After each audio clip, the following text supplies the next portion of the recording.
मोठी बातमी यावेळेस समोर येते। मराठ्यांच्या कुणबी आरक्षणासंदर्भात काढलेल्या हैदराबाद गॅझेट बाबत धक्कादायक माहिती समोर आली। तब्बल 6 महिन्यानंतरही या गॅझेटच्या अनुषंगाने कार्यपद्धती राज्य सरकारने ठरवलेली नाही, त्यामुळे अर्ज कमी येत असल्याची कबुली खुद्द सरकारने दिली आहे।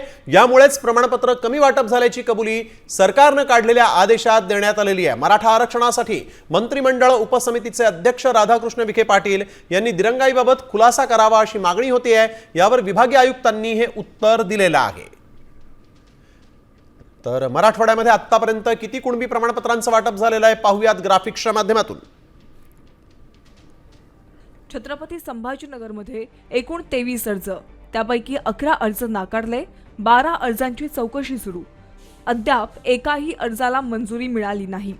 जालन्यामध्ये एकूण 125 अर्ज, नाकारलेले अर्ज 3, चौकशी सुरू असलेली प्रकरणं आहेत 87, तर आतापर्यंत 35 जणांना प्रमाणपत्र मंजूर झाले।